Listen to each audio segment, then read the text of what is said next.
नमस्कार, आप देख रहे हैं आज तक। आपके साथ मैं हूं सईद अंसारी। स्वागत है आपका। रात के 10 बज रहे हैं और आप आज तक पर दस्तक देख रहे हैं। दिल्ली में इंडिया गेट, मुंबई में गेटवे ऑफ इंडिया, जयपुर में हवा महल, लखनऊ में रूमी दरवाजा, ये वो स्मारक हैं जो राजधानियों की पहचान बनते हैं। लेकिन हमारे देश की राजधानी दिल्ली में कुनीतियों और अव्यवस्था का जीता जागता स्मारक है मिंटो रोड का ब्रिज, जो हर बारिश में हर साल डूब जाता है। 31 साल में राजनीति शास्त्र, अर्थशास्त्र देश का बदल गया, लेकिन कैसे 31 साल में मिंटो ब्रिज का अनर्थशास्त्र आज भी वैसा ही है। इसे समझते हुए आप आज पहली दस्तक दीजिए और ये देखिए, डूब कर जाना है। दिल्ली में आज स्थिति इस तरह की है कि जगह जगह, चाहे वो दिल्ली का कोई भी कोना हो, दिल्ली के वीवीआईपी इलाके हों, दिल्ली के पॉश इलाके हों, लेकिन वहां पर घंटे 2 घंटे की बारिश में पानी जमा होता है, गाड़ियां फंस जाती हैं, लोग परेशान हो जाते हैं, घंटों का जाम लग जाता है। और यहीं पर दीजिए आप आज की पहली दस्तक।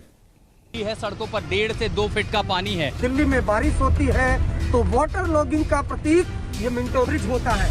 ये है एरो सिटी को दक्षिणी दिल्ली से जोड़ने वाले अंडरपास की हालत।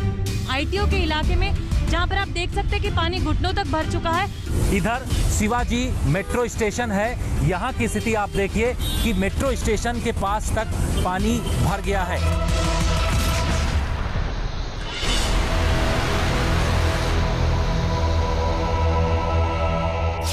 देश की राजधानी जब भी डूबती है तो सरकारी एजेंसियों की विफलताओं का स्मारक बनकर खड़ा हो जाता है डूबा हुआ मिंटो ब्रिज। आपकी टीवी स्क्रीन पर 3 तस्वीरें हैं। 34 साल के इतिहास को समेटे वो तस्वीरों जो सरकारों के विकास के नाम पर झूठ की गवाही देती है। क्योंकि 1987 में दिल्ली का मिंटो ब्रिज का अंडरपास बारिश में डूब जाता था तो 1990 में भी डूबता रहा और 2021 में भी बारिश आते ही मिंटो ब्रिज के अंडरपास को बारिश में डूब जाने के डर से बंद करना पड़ता है। यानी 2 सदियों के भीतर 3 दशक से मिंटो ब्रिज सरकारों और सरकारी एजेंसियों की विफलताओं का स्मारक बनकर खड़ा है, जिसे इस बार भी सितंबर की 1 तारीख को बारिश के बाद पानी भरने के कारण बसों के डूबे खड़ा होने पर शर्मनाक तस्वीरें खिंच जाने के डर से यातायात के लिए रोक दिया गया। इस वक्त हम दिल्ली के मिंटो रोड ब्रिज पर मौजूद हैं और जब दिल्ली में बारिश होती है तो वाटर लॉगिंग का प्रतीक ये मिंटो रोड ब्रिज होता है। इस वक्त भी अगर आप देखें तो इस कदर ब्रिज के नीचे वाटर लॉगिंग हो चुकी है कि दोनों तरफ के जो रास्ते हैं उसको बंद कर दिया गया है। जरा मैं आपको दिखाना चाहूंगा, ये जो रास्ता है ये कनॉट प्लेस की तरफ से आता है मिंटो रोड ब्रिज की तरफ, जो नई दिल्ली रेलवे स्टेशन की तरफ जाता है। लेकिन चूंकि वाटर लॉगिंग इस कदर यहाँ पर हो चुकी है कि मिंटो रोड ब्रिज को बंद कर दिया गया है। तो इस बार भी न्यू दिल्ली म्युनिसिपल कॉर्पोरेशन के अधीन आने वाला मिंटो ब्रिज इलाका सिस्टम के नाकारेपन में डूब गया, जबकि 3 दशक में क्या क्या नहीं बदला। 1990 में डीजल से बसें दिल्ली की चलती थी, 2021 में बसें दिल्ली की सीएनजी से चलती हैं। यानी डीजल युग में भी दिल्ली का मिंटो ब्रिज डूबता था और सीएनजी एरा में भी मिंटो ब्रिज डूबकर बंद हो जाता है। 1990 में सोमनाथ से चली लालकृष्ण आडवाणी की रथ यात्रा के संयोजक नरेंद्र मोदी थे। 2021 में प्रधानमंत्री नरेंद्र मोदी के राम मंदिर का शिलान्यास करने के बाद राम मंदिर का निर्माण शुरू हो चुका है। यानी रथ यात्रा के युग में भी मिंटो ब्रिज डूबता था और राम मंदिर के युग में भी डूब रहा है। अरविंद केजरीवाल 1990 में जमशेदपुर में टाटा स्टील की नौकरी कर रहे थे। अब अरविंद केजरीवाल दिल्ली के मुख्यमंत्री हैं। यानी अरविंद केजरीवाल की नौकरी करते भी मिंटो ब्रिज डूबता था और केजरीवाल की मुख्यमंत्री बनने के बाद भी मिंटो ब्रिज डूबता ही है। 30 साल में दिल्ली में 9 प्रधानमंत्री आए, 12 सरकार देश में बनी, 6 सीएम दिल्ली में बन चुके हैं, 7 सरकार दिल्ली में बदल चुकी है। 1 सदी से दूसरी सदी आ गई, 3 दशक में मिंटो ब्रिज डूबता ही रहा। 1990 में $1 20 रुपए का था, अब $1 की कीमत 73 रुपए के पार है। देश का राजनीति शास्त्र बदल गया, अर्थशास्त्र बदल गया, लेकिन नहीं बदला दिल्ली में मिंटो ब्रिज के डूब जाने का अनर्थशास्त्र। पहले भी यहाँ पर वाटर लॉगिंग हुई थी, जिसको लेकर जमकर सियासत हुई थी, एक शख्स की मौत हो गई थी। उसके बाद यहाँ पर तमाम वो संसाधन लगाए गए थे जिसकी वजह से वाटर लॉगिंग को रोका जा सकता था। बावजूद इसके दिल्ली में इस कदर बारिश हुई है कि जगह जगह वाटर लॉगिंग हो चुकी है। लुटियंस दिल्ली में भी वाटर लॉगिंग हो चुकी है, लेकिन मिंटो रोड ब्रिज जो वाटर लॉगिंग का प्रतीक हो गया था, एक बार फिर से यहाँ पर वाटर लॉगिंग हो गई है। इस वजह से दिल्ली पुलिस ने दोनों तरफ के जो रास्ते हैं उसको बंद कर दिया है। राजनीति होने की वजह है जिम्मेदारी की चाबी किसी एक के पास ना होना। 4 विभागों के पास मिंटो ब्रिज की जिम्मेदारी है। उत्तरी दिल्ली नगर निगम के पास अंडरपास के एक हिस्से की सफाई का काम ये बीजेपी के अधीन है। पीडब्ल्यूडी विभाग के पास अंडरपास के ड्रेनेज और रखरखाव की जिम्मेदारी ये दिल्ली सरकार के अधीन है। एनडीएमसी के पास कनॉट प्लेस की तरफ से आने वाली सड़क की जिम्मेदारी ये केंद्र के अधीन है। और उत्तर रेलवे के पास मिंटो ब्रिज के ऊपरी हिस्से का रखरखाव, रेलवे ट्रैक की बाउंड्री वॉल बनाने का जिम्मा ये रेलवे के अधीन है। इस तरह 2 पार्टी, 4 विभाग, 2 सरकारों के बीच गैर जिम्मेदारी के खांचे में खड़ा मिंटो ब्रिज 1990 से 2021 तक बारिश में सरकारी एजेंसियों की विफलताओं का जीता जागता स्मारक बनकर सामने आता है। अरविंद ओझा, दिल्ली आज तक। ये हमारे पीछे जो आप तस्वीर देख रहे हैं मिंटो रोड ही है, मिंटो ब्रिज ही है जो अभी रिपोर्ट में हमने आपको दिखाई। अकेले हमारे देश की राजधानी दिल्ली में ट्रैफिक जाम के कारण हर साल 70,000 करोड़ रुपए की बर्बादी होती है, जहां एक कारण बारिश उसका बनती है। मिंटो ब्रिज को डूबने से बचाने के लिए दिल्ली सरकार ने 9 पंप 1 साल में लगाए हैं। एक अलग ड्रेनेज सिस्टम बनाया गया है ताकि बारिश का पानी यहां से निकल जाए, लेकिन मिंटो ब्रिज फिर भी डूब ही जाता है। मिंटो ब्रिज के अलावा दिल्ली में बारिश का पानी भरने का कारण एक और है। 2846 नालों का 11 अलग अलग एजेंसियों के पास जिम्मा होना, आप अंदाजा लगाइए। इसमें बीजेपी शासित एमसीडी और दिल्ली सरकार के पीडब्ल्यूडी विभाग में बड़े नाले राजनीति में अटक कर बिल्कुल फंस जाते हैं और डूब जाती है आपकी हमारी राजधानी दिल्ली, क्योंकि नाले साफ नहीं हो पाते। बारिश का पानी ड्रेनेज सिस्टम से वापस सड़क पर आ जाता है और दिल्ली का यह हाल यहां पर हो जाता है। ये दिल्ली नहीं आसान, बस इतना समझ लीजिए। लंदन पेरिस बनाने का दावा था और अंडरपास में डूब कर जाना है। हम दिल्ली की कच्ची कॉलोनियों को लंदन पेरिस बना के दिखाएंगे। इनमें सड़क बनवाएंगे, इनमें नालियां बनवाएंगे, इनमें पानी देंगे, सीवर देंगे, अच्छे पार्क देंगे, अच्छी बिजली देंगे और इन्हीं लोगों को हम लंदन पेरिस बना के दिखाएंगे। इनको उजाड़ के लंदन पेरिस दिल्ली को कभी नहीं बनाएंगे। कहां तो तय था कि चप्पल वाले भी अब हवाई जहाज में चलेंगे और कहां चप्पल हाथ में पकड़कर दिल्ली की डूबी सड़कों पर चलने की नौबत आ गई। हवा का रुख किस तरफ है ये मैंने धरती पर देखा है। दिल्ली को विकास की नई ऊंचाइयों पर ले जाने का अभियान आरंभ कर देंगे।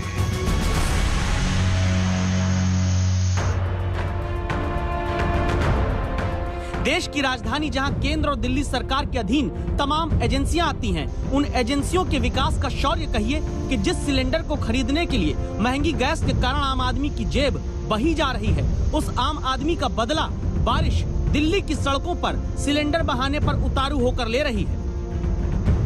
छोटी गाड़ियों के लिए मुश्किल, देखिए वहां पर अब ऑटो रिक्शा बंद पड़ गया है। ऐसे लगातार कई गाड़ियां हमने देखी हैं जो ठप पड़ गई हैं। अब ये देखिए, ये भाई साहब सिलेंडर लेकर के जा रहे हैं पहुंचाने के लिए, ये यहाँ पर फंस गए। आप एक काम कीजिए, घुमाइए, यहाँ से निकालिए, रुकिए, यहाँ से निकालिए तभी निकल पाएंगे, ऐसे तो फंस जाए। अहमद मदद करो इनकी, थोड़ा सा सिलेंडर उठाओ। आप देख रहे हैं ये चुनौती दिल्ली वालों को झेलनी पड़ी है और ये दरअसल हाईवे रोड है।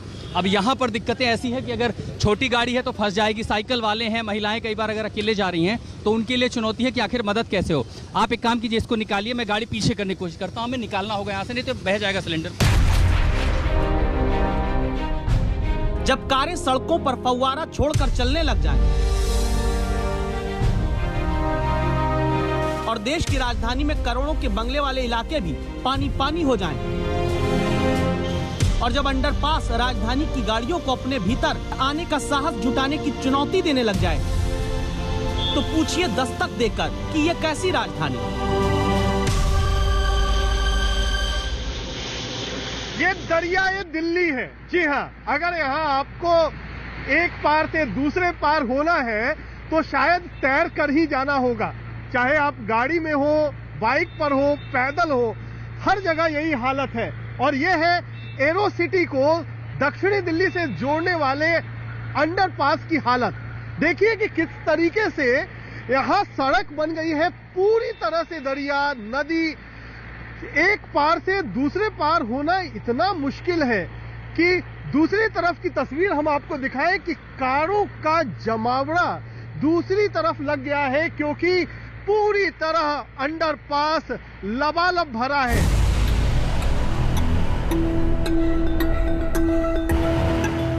दरअसल कैपिटल शब्द लैटिन के कैपिटल्स शब्द से आया है। इसका मतलब होता है प्रमुख या मुखिया, यानी कैपिटल एक शहर के तौर पर सरकार और देश की प्रतिनिधि मानी जाती है। लेकिन जिस राजधानी के इंटरनेशनल एयरपोर्ट के पास दुनिया भर के देशों से जहाज से उड़कर लोग आते हैं, उन्हें भी जमीन पर दरियाए अंजुमन से जाना है बार बार कहकर दिल्ली स्वागत करती है। ऊपर से हवाई जहाज की आवाज आ रही है, लेकिन हवाई बातें दिल्ली शहर में खूब होती हैं, लेकिन जब जमीनी हकीकत होती है तो देखिए कार भी यहाँ पर आकर के मुश्किल में तैरते हुए किस तरीके से कार एक तरफ से दूसरी तरफ आ रही है। ये तस्वीरें आपको बताने के लिए काफी हैं कि अगर काम पर जाना है तो कार में भी आपको तैरने का अंदाज आना चाहिए, और यही अंदाज लोगों को किसी तरीके से एक तरफ से दूसरी तरफ पहुंचाता जा रहा है। तो सवाल उठता है कि जिम्मेदार कौन है जो कारों को धक्का लगवाने की हालत तक पहुंचा देता है, बरखा रानी या फिर सरकारी नाकामी की कहानी। ये बात सच है कि दिल्ली में 19 साल के भीतर सितंबर के महीने में 24 घंटे के अंदर सबसे ज्यादा बारिश हुई है। 13 सितंबर 2002 को दिल्ली में 126 मिलीमीटर बारिश हुई थी। 1 सितंबर को इस साल 24 घंटे के भीतर 112 मिलीमीटर बारिश हो गई है, जबकि सबसे ज्यादा 16 सितंबर 1963 में 172 मिलीमीटर की बारिश राजधानी में हुई थी। तो क्या अब राजधानी होने का गौरव लेकर चलने वाली दिल्ली इसी बात को स्वीकार कर ले कि जब एक साथ थोड़ा ज्यादा बारिश हो जाएगी तो सरकारी एजेंसियां हाथ खड़ा कर सकती हैं और बारिश की बाधा के हवाले जनता को छोड़ा जा सकता है? तेजश्री पुरंदरे, जितेंद्र बहादुर सिंह और कुमार कुणाल के साथ आशुतोष मिश्रा, दिल्ली आज तक। और जनता को डूबकर जाना है महंगाई के सागर में भी, जहां लड़ाई है जीडीपी की, क्योंकि बीजेपी ये कहती है कि देश की जीडीपी यानी विकास दर बढ़ गई। कांग्रेस के पूर्व अध्यक्ष राहुल गांधी ये कहते हैं कि जीडीपी यानी गैस, डीजल, पेट्रोल के दाम बढ़ गए। और इस राजनीति के बीच खड़ा आम आदमी अपने घर के बजट की विकास दर देख रहा है, जब सिलेंडर 15 दिन में गैस का 50 रुपए तक महंगा हो गया है। जीडीपी का मतलब क्या? Gas, diesel, petrol. जीडीपी के ग्रोथ के नतीजे आए, वह नतीजे अपने आप में ऐतिहासिक है। 20.1% ग्रोथ रेट है। अब तक धर्म और जाति के नाम पर देश में जनता बंटती रही, लेकिन अब जीडीपी की भी अपनी अपनी परिभाषा के साथ होती राजनीति में आम आदमी अपनी जेब टटोल रहा है।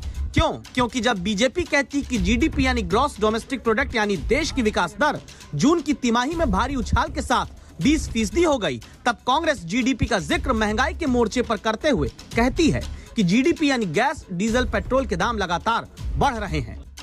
मैं समझ नहीं रहा हूं भाई, जीडीपी एक तरफ दौड़ रही है और फाइनेंस मिनिस्टर, प्रधानमंत्री कहते हैं जीडीपी बढ़ रही है। फिर बात मुझे समझ आई, जीडीपी का मतलब क्या? गैस, डीजल, पेट्रोल, इनका यह कंफ्यूजन है। सीएनपी वाले अर्थात करप्शन, नेपोटिज्म और पॉलिसी पैरालिसिस वाले जीडीपी के सही अर्थ को कभी समझ नहीं सकते। तो जीडीपी और सीएनपी के अल्फाबेट वाली इसी सियासी लड़ाई में आम आदमी खड़ा होकर किचन में सोचता है कि गैस भराएं कैसे, क्योंकि वो तो खुश है जमाना, आज 1 तारीख है सुनता हुआ आया, लेकिन पता चलता है कि सितंबर की 1 तारीख से रसोई गैस में एलपीजी सिलेंडर की कीमत 25 रुपए ज्यादा हो चुकी है। अब दाम एक सिलेंडर का दिल्ली में 884 रुपए 50 पैसे मात्र हो चुका है, जो चेन्नई में 900 रुपए का पड़ेगा और कोलकाता में 911 रुपए का। अब लखनऊ की मीना वाजपेयी जैसी घरेलू महिलाओं को गुस्सा आने लगा है। पूछती हैं कि क्या पेट भर खाना भी सुकून से महंगाई में नहीं खा सकता आम आदमी? बहुत चेंज आया, वाकई में बहुत गुस्सा कभी कभी आती है। इस चीज पे, जो हर चीज को महंगाई, सिलेंडर भी महंगा कर दिया, घर के दालें हैं, बेसन वगैरह है, तेल वगैरह है, हर चीज महंगा कर दिया। इतना नहीं करना चाहिए, क्योंकि हर आदमी कम से कम पेट भर खाना खा सके, अपने गैस में चाय बना सके। तो ये तो बहुत ही गलत किया, इतना पैसा गैस में नहीं बढ़ना चाहिए। इस गुस्से की वजह है लगातार गैस में महंगाई का उबाल। सिर्फ इसी साल की बात करें तो 1 जनवरी को गैस सिलेंडर 694 रुपए का था, 1 सितंबर को 884 रुपए का। 17 अगस्त से 1 सितंबर के बीच 15 दिन में 50 रुपए की महंगाई सिलेंडर में गैस बनाकर भर दी गई और 8 महीने में 190 रुपए की महंगाई जनता के घर की जीडीपी बिगाड़ने वाले सिलेंडर में आ चुकी है। इसीलिए कोलकाता, जहां सबसे महंगा है घरेलू गैस का सिलेंडर, वहां मेहता परिवार पूछता है कि सिलेंडर भराएं कि घर चलाएं, अब यही सरकार बताए। बजट तो बहुत ज़्यादा क्रॉस हो जाता है, करीबन 1200 रुपया जितना हमारा सिलेंडर का लग जाता है एलपीजी का। तो ये तो चलाना बहुत मुश्किल हो रहा है, क्योंकि अभी पेंडेमिक की वजह से सोर्सेस ऑफ इनकम में थोड़ा बहुत ज़्यादा फर्क पड़ रहा है। सरकार के कहने पर एक तरफ देश में 1 करोड़ से ज्यादा लोगों ने अपनी गैस सब्सिडी छोड़ दी थी ताकि दूसरे गरीब लोगों को सिलेंडर देकर उन्हें चूल्हे के धुएं से आजादी दी जाए, लेकिन अब सब्सिडी छोड़ने वाले मिडिल क्लास और लोअर मिडिल क्लास परिवार भी महंगे सिलेंडर के आगे लाचार होते हैं। क्यों? क्योंकि पिछले 7 साल की बात करें तो 1 मार्च 2014 को जिस सिलेंडर की कीमत 410 रुपए देश में थी, अब 884 रुपए है। 7 साल में 2 गुना दाम जेब का काम तमाम कर रहा है। तो दस्तक देता सीधा सा सवाल ये कि जब कोरोना के संकट काल में आम आदमी की कमाई घटी, बचत का पैसा घर चलाने में झोंकना पड़ रहा है, क्या वहाँ महंगाई कंट्रोल करके राहत नहीं दी जानी चाहिए थी, बजाय गैस के दाम लगातार बढ़ाने के? कोलकाता से प्रेमा राजाराम के साथ समर्थ श्रीवास्तव, लखनऊ, आज तक। महंगाई से मुक्ति अधिकार चाहिए तो आप दस्तक दीजिए, क्योंकि अब तो गाय को भी मौलिक अधिकार दिलाने की बात इलाहाबाद हाईकोर्ट ने आज कह दी है। संविधान से देश में नागरिकों को मौलिक अधिकार मिले हैं, लेकिन गाय को राष्ट्रीय पशु का दर्जा देने और मौलिक अधिकार गाय को दिलाने की बात आज क्यों उत्तर प्रदेश की सबसे बड़ी अदालत से आई, हमारी इस रिपोर्ट में देखिए। धार्मिक पुराणों में गाय में 33 कोटि देवी देवताओं का वास माना गया। देश में गायों की रक्षा के लिए तमाम राज्यों ने सख्त कानून बनाए और तभी इलाहाबाद हाई कोर्ट में जब गोहत्या के आरोपी जावेद नाम के युवक की जमानत की अर्जी आई तो उसे खारिज करते हुए अदालत ने एक बड़ी टिप्पणी की। कहा, गाय को मौलिक अधिकार देने और गाय को राष्ट्रीय पशु घोषित करने के लिए सरकार संसद में विधेयक लाए। गाय को राष्ट्रीय पशु घोषित करने की मांग पार्टियां पहले भी करती रही, लेकिन गाय को मौलिक अधिकार की बात संभव है पहली बार आई है। और अगर ये विधेयक आता है तो क्या गाय को भी समानता का, स्वतंत्रता का, शोषण के विरुद्ध का और संस्कृति के तहत संवैधानिक मौलिक अधिकार मिलेंगे? माननीय उच्च न्यायालय का सुझाव गौ माता को लेकर जो आया है, हम उसका स्वागत करते हैं और माननीय मुख्यमंत्री आदरणीय योगी आदित्यनाथ जी और देश के यशस्वी प्रधानमंत्री हम सब संकल्पित हैं हम गौ माता के संरक्षण को लेकर। ये भारतीय जनता पार्टी की सरकार गाय माता पे राजनीति तो करती है, लेकिन गाय माता को भोजन नहीं दे सकती, उनके रहने की व्यवस्था नहीं कर सकती। इससे ज्यादा शर्म की बात तो किसी भी सरकार के लिए हो ही नहीं सकती। 2017 में राजस्थान हाईकोर्ट ने भी गाय को राष्ट्रीय पशु घोषित करने की मांग की थी। अब यही बात इलाहाबाद हाईकोर्ट ने एक मामले में कही। आरोपी को जमानत देने से इनकार करते हुए अदालत ने आदेश में कहा है, जब गाय का कल्याण होगा तभी देश का कल्याण होगा। गोरक्षा का काम सिर्फ एक धर्म के लोगों का नहीं है, गाय भारत की संस्कृति है और संस्कृति बचाने का जिम्मा हर धर्म के नागरिक का है। गाय को बहुत पहले से देश में सांस्कृतिक प्राणी से राजनीतिक प्राणी बनाकर सियासत होती आई, लेकिन क्या अब सरकार गाय को मौलिक अधिकार दिलाने वाला बिल भी लाएगी? इस सवाल के आधार में ये भी देखिएगा कि अदालतें गंगा को भी जीवित इंसान होने के नाते अधिकार दिलाने की बातें कह चुकी है, लेकिन गंगा की स्थिति किसी से छिपी नहीं। अभिषेक मिश्रा, लखनऊ, आज तक। स्वागत एक बार फिर से आपका दस्तक में। और दस्तक में अब बात देश के लाखों अभिभावकों के टेंशन की, जो इसी उधेड़बुन में लगे हैं कि बच्चों को हम स्कूल भेजें या नहीं। उत्तर प्रदेश, दिल्ली, मध्य प्रदेश, कर्नाटक और राजस्थान में सख्त प्रोटोकॉल के साथ स्कूल खोल दिए गए हैं। राज्य सरकारों ने स्कूलों को कोविड-19 यानी कि कोरोना गाइडलाइंस का पालन करने का सख्त निर्देश दिया है, लेकिन इन नियमों का स्कूलों में कितना पालन होगा, यह सवाल माता पिता को खाए जा रहा है। पेरेंट्स का सीधा सा सवाल यह है कि जब बच्चों को वैक्सीन नहीं लगी तो फिर स्कूल खोलने की इतनी जल्दी क्यों?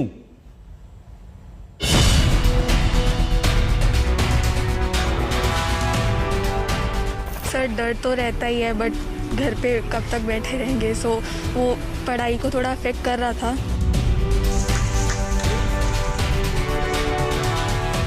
ऑनलाइन में कभी नेटवर्क इश्यूज हो जाते थे या कभी कोई प्रॉब्लम हो जाती थी। ऑफलाइन में भले कुछ ना समझ आए फिर भी थोड़ा आ जाता है, क्योंकि टीचर के आई कांटेक्ट रहता है तो टीचर समझ जाता है फेस देख के कि आ रहे हैं या नहीं समझ। सर पेरेंट्स को तो डर लगा था घर में, बट फिर भी सर कोविड-19 रूल को प्रोटोकॉल फॉलो करते हुए उन्होंने भेजा है और पढ़ने के लिए हमारे यहाँ पे।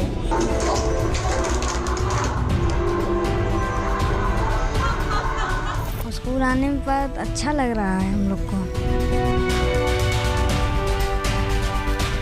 स्कूल खुलना भी ज़रूरी है, लेकिन अगर ज़रा सा भी कोविड बढ़ता है तो बच्चों को स्कूल तो बंद करना ही पड़ेगा।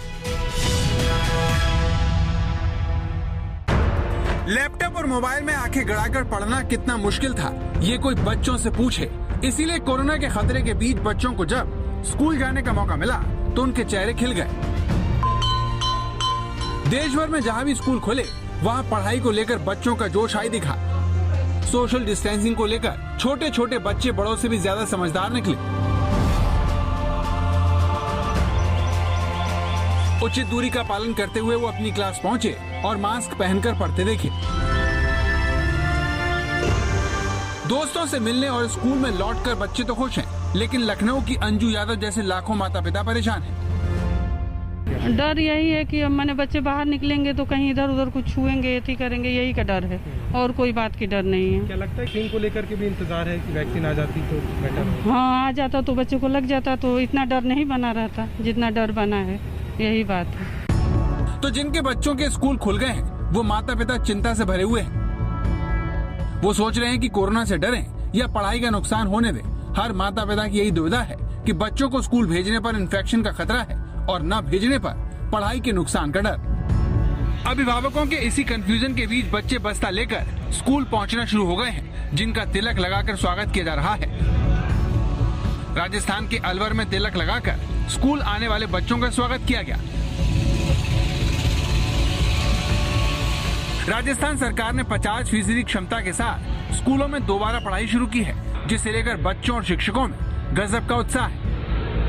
अब राजस्थान के पाली की तस्वीर देखिए, जिसमें बच्चों का स्वागत फूल बरसाकर किया गया। दिल्ली, उत्तर प्रदेश, मध्य प्रदेश, राजस्थान और कर्नाटक में सख्त कोविड प्रोटोकॉल के साथ स्कूल खोले गए हैं। उत्तर प्रदेश में 1 से 5वीं तक के स्कूल, मध्य प्रदेश में 6वीं और 8वीं तक के स्कूल 50% क्षमता के साथ खोल दिए गए, जबकि दिल्ली में 9 से 12वीं तक के स्कूलों को सख्त गाइडलाइन के साथ खोला गया। जो नेशनल एक्सपर्ट्स हैं, जो इंटरनेशनली इन सारी चीज़ों को मॉनिटर कर रहे हैं और गवर्नमेंट ऑफ इंडिया से लेके सभी स्टेट्स को एडवाइस भी कर रहे हैं, कंसल्ट कर रहे हैं, उनका मानना है कि this is the right time. Government schools में हमने 98% staff, when I am saying not only teachers, staff को वैक्सीन लगा चुके हैं। प्राइवेट स्कूल्स में भी जो कल मेरे पास डेटा आया उसमें मुझे बताया गया कि 80% स्टाफ इंक्लूडिंग एवरीबडी सबको लगा चुके हैं 80% में। दिल्ली समेत पूरे उत्तर भारत में भले ही कोरोना का खतरा कम हुआ हो, लेकिन तीसरी लहर की तलवार सबके ऊपर लटकी हुई है। फिर भी पूर्वी दिल्ली के इस स्कूल में बड़ी संख्या में बच्चे बारिश में भीगते हुए पढ़ने के लिए पहुंचे। लेकिन ये बच्चे न सिर्फ उत्सुकता बल्कि पढ़ने की इच्छा, अपने दोस्तों से मिलने की चाहत, ख्वाहिश उन्हें आज अपने क्लासरूम तक लाई है। जहां तक नियमों की बात है, आप देखें कि एक बेंच पर एक बच्चा बैठा, अमूमन कई बार 2 की स्थिति भी होती है। तो सोशल डिस्टेंसिंग जितनी होनी चाहिए वो है। सैनिटाइजर जहां जहां भी एंट्री पॉइंट है वहां पर सैनिटाइजेशन भी हो रहा है। साथ साथ जितने बच्चे हैं, जब तक ये क्लासरूम में है तब तक हर किसी के चेहरे पर मास्क है, क्योंकि ये ज़रूरी है, सावधानी। और आज पहला दिन है तो पढ़ाई लिखाई से ज़्यादा दरअसल ये तमाम सारे छात्र अपना अनुभव साझा कर रहे हैं। स्कूल को बहुत बहुत बहुत ज़्यादा मिस किया और पहला दिन अच्छा लग रहा है, पर बारिश की वजह से थोड़ी प्रॉब्लम्स हुई आने में, ट्रैवलिंग करने। घर वालों ने मना किया नहीं, इतनी तेज बारिश हो रही मत जाओ? नहीं, घर वाले भी थे कि ठीक है स्कूल खुल रहा है तो जाओ, पढ़ाई तो होगी स्कूल में। तो घर वाले भी जानते हैं कि ऑफलाइन ज़्यादा अच्छे से बच्चे पढ़ पाते हैं, फोकस कर पाते हैं। टीचर से शेयर कर पाते, डाउट्स पूछ पाते हैं, तो घर वाले ने भी रोका नहीं। दिल्ली की तरह उत्तर प्रदेश में भी बच्चे स्कूल पहुंचकर खुश दिखाई दिए। स्कूलों में बच्चों की थर्मल स्क्रीनिंग से लेकर सैनिटाइजर से हाथ साफ करवाए गए। उत्तर प्रदेश में 1,30,000 से ज्यादा प्राइमरी स्कूलों की कक्षाओं में बच्चों की वापसी हो चुकी है। हालांकि सरकार ने बच्चों को स्कूल भेजने में पेरेंट्स की अनुमति जरूरी रखी है, यानी जो बच्चे स्कूल में आकर नहीं पढ़ना चाहते वो घर में ऑनलाइन पढ़ाई कर सकते हैं। कोरोना के प्रोटोकॉल का ध्यान रखा जा रहा है, एक एक बच्चे पे एक ही सीट रहेगा और बाकी आप देख सकते हैं कि कैसे टीचर्स भी यहाँ पे पढ़ा रहे हैं। बेटा आप बताइए, आपको यहाँ पे मामा पापा ने क्या बोला है, कैसे आपको रहना है? आपने सैनिटाइजर रखा हुआ है, क्या क्या बताया? उन्होंने बताया कि मुझे सैनिटाइजर लेके रखना है और मुझे सबसे दूर रहना है, मास्क हमेशा लगाए रहना है। बच्चों को लेकर उनके परिजनों की चिंता की वजह स्कूल खुलने पर कोरोना का अटैक है। पंजाब में जुलाई में 17 साल से छोटे बच्चों के 6.5% सैंपल पॉजिटिव थे, जो अगस्त में बढ़कर 16.1% हो गए, यानी एक महीने में ही 9.6% का उछाल। जुलाई में ही बिहार में 17 साल से छोटे बच्चों के 6.2 पॉजिटिव सैंपल आए थे, जो अगले महीने बढ़कर 11.5% हो गए, यानी बिहार में भी 5.3% का उछाल देखने को मिला। अगर बात उत्तराखंड की करें तो जुलाई में वहाँ 17 साल से छोटे बच्चों में 8.8% बच्चे पॉजिटिव आए, जो अगस्त में 1.9% के इजाफे के साथ 10.7% हो गए। यानी जिन भी राज्यों में स्कूल खुले वहाँ पर बच्चों में कोरोना के मामलों में उछाल देखने को मिला। करीब 1.5 साल के बाद मध्य प्रदेश में 6वीं क्लास जो है बच्चों की वो एक बार फिर से शुरू हो गई है। 6वीं, 7वीं, 8वीं की कक्षाएं आज से लगनी शुरू हो गई हैं मध्य प्रदेश में। और क्योंकि 1.5 साल का लंबा ये पूरा समय बीता है, कोरोना जैसी गंभीर महामारी जो है उसने देश को जकड़े हुआ था, लेकिन अब जब बच्चे आए हैं तो ये वो लोग हैं क्योंकि जिनका वैक्सीनेशन नहीं हुआ है, तो एक बड़ा खतरा भी है। 1.5 साल बाद स्कूल खुलने पर बच्चों के उत्साह को समझा जा सकता है, लेकिन हमें ये नहीं भूलना चाहिए कि अब इन मासूम बच्चों को वैक्सीन का सुरक्षा चक्र नहीं मिला है। दिल्ली से आशुतोष मिश्रा, भोपाल से रवीशपाल सिंह के साथ अभिषेक मिश्रा, लखनऊ, आज तक। स्कूल खुलने के बीच कोरोना ने एक बार फिर से डराना शुरू कर दिया है। हमारे देश में कोरोना के मामले लगातार बहुत तेजी से बढ़ने लगे हैं। पिछले 24 घंटों की अगर बात करें तो हमारे देश में आप देखिए 41,965 केस सामने आए, 460 लोगों की मौत हुई है, 33,964 लोग हालांकि ठीक भी हुए हैं। वहीं 7,541 सक्रिय केस इस वक्त भी हमारे देश में मौजूद हैं। तो राज्यों में कोरोना के मामले बने हुए हैं। महाराष्ट्र में 4,196, केरल में 30,203, सबसे ज्यादा केरल में है। कर्नाटक में 1,217, आंध्र प्रदेश में 1,115 और तमिलनाडु में 1,512। लेकिन सबसे ज्यादा केरल के मामले जो हैं वो हमें डरा देते हैं। तो आंकड़े साफ ये बता रहे हैं कि हमारे देश में एक बार फिर से कोरोना सर उठा रहा है। अक्टूबर में तीसरी लहर का पीक आने की बात कही जा रही है। फिर क्यों विभिन्न राज्य, तमाम राज्य धड़ाधड़ स्कूल खोल रहे हैं, इसका जवाब आपको हमारी ये रिपोर्ट देगी।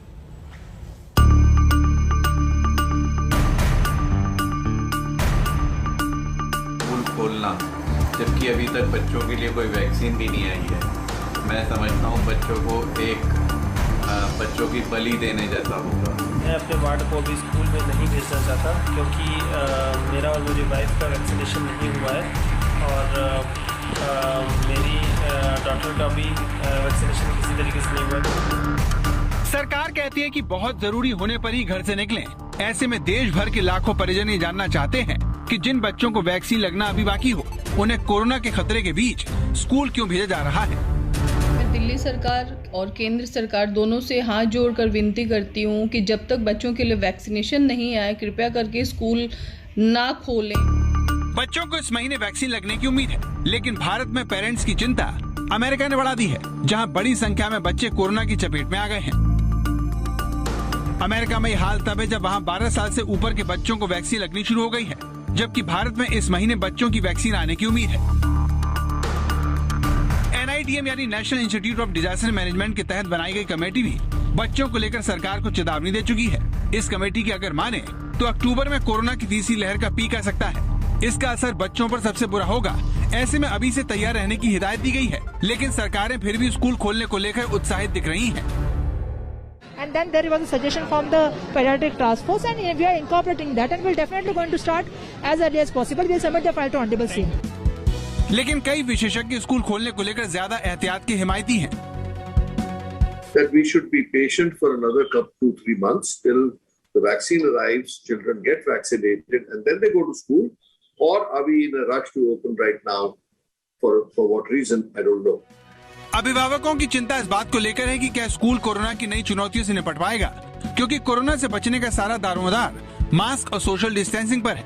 ऐसे में स्कूल में टीचर बच्चों पर कितना ध्यान दे पाएंगे। अभिभावकों का एक बड़ा तबका मानता है कि बच्चों के कोरोना से 100% सुरक्षित होने पर ही स्कूल खोले जाएं, ताकि वो बच्चों को स्कूल भेजकर घबराए नहीं। लेकिन यहाँ पर कई जानकार सरकार के फैसले को समझने का वैज्ञानिक आधार देते हैं। Indian council of medical research यानी ICMR की दलील है कि छोटे बच्चे वायरस को आसानी से हैंडल कर लेते हैं। इसकी वजह बच्चों के फेफड़े में वो रिसेप्टर कम होते हैं जहां वायरस जाता है। इसके अलावा सीरो सर्वे में 6 से 9 साल के बच्चों में लगभग उतनी ही एंटीबॉडी दिखी है जितनी बड़ों में होती है।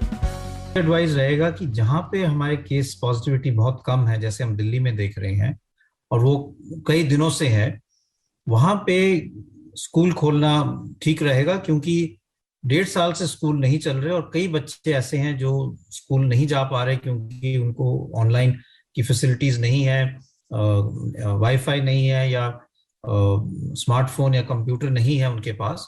दूसरा, स्कूल में सिर्फ पढ़ाई के अलावा और कई चीजें जो हैं वो बच्चे की डेवलपमेंट में सपोर्ट करती हैं, चाहे वो सोशल इंटरेक्शन हो, कैरेक्टर बिल्डिंग हो, टीचर्स के साथ इंटरेक्शन हो, बाहर जाके अपने फ्रेंड्स के साथ खेलना हो, वो सब चीजें रुकी हुई हैं। तो इसलिए स्कूल खोलना अगर सिचुएशन ठीक है तो जरूरी है। तो स्कूल खोलने को लेकर एक्सपर्टों के बीच यही मतभेद अभिभावकों की चिंता बढ़ा रहा है, लेकिन सरकार की अपनी चिंताएं हैं। शिक्षा संबंधी संसद की स्थायी समिति के अनुसार स्कूलों के 1 साल से ज्यादा लंबे समय तक बंद रहने का छात्रों के स्वास्थ्य और खास तौर पर मानसिक स्वास्थ्य पर असर हुआ है। साथ ही घर की 4 दीवारी में बंद रहने, स्कूल न जाने के कारण अभिभावकों और बच्चों के बीच संबंधों पर भी प्रतिकूल असर पड़ा है। शिक्षा, महिला, बाल, युवा और खेल मामलों पर बनी संसद की स्थायी समिति ने जो रिपोर्ट पेश की है उसमें कहा गया है कि ग्रामीण इलाकों में बच्चों में आधारभूत ज्ञान भी कमजोर हुआ है। इसमें गणित, विज्ञान और भाषा जैसे विषय शामिल है। इसीलिए समिति ने स्कूलों को खोलने की सिफारिश की है और कहा है कि सभी के टीकाकरण पर जोर दिया जाना चाहिए। देश में जितनी ज्यादा वैक्सीन लगेगी, कोरोना का खतरा उतना ही कम होगा। इसलिए देश में वैक्सीन लगवाने की प्रक्रिया में पिछले कुछ दिनों में तेजी आई है। मंगलवार को भारत में 1,33,00,000 लोगों को वैक्सीन लगाई गई, जो एक रिकॉर्ड है। वहीं पूरे अगस्त महीने में 18,60,00,000 लोगों को कोरोना का टीका लगाया गया। 31 अगस्त तक भारत का टीकाकरण कार्यक्रम 65 करोड़ के पार चला गया। तो सरकार बड़ों को वैक्सीन लगाकर बच्चों को सुरक्षित करने की रणनीति पर चल रही है, जिसका ज्यादातर एक्सपर्ट समर्थन करते हैं। दिल्ली से मिलिंद शर्मा के साथ आज तक ब्यूरो। हम यहाँ पर रुक रहे हैं एक बहुत छोटे से ब्रेक के लिए। आप देखते रहिए आज तक।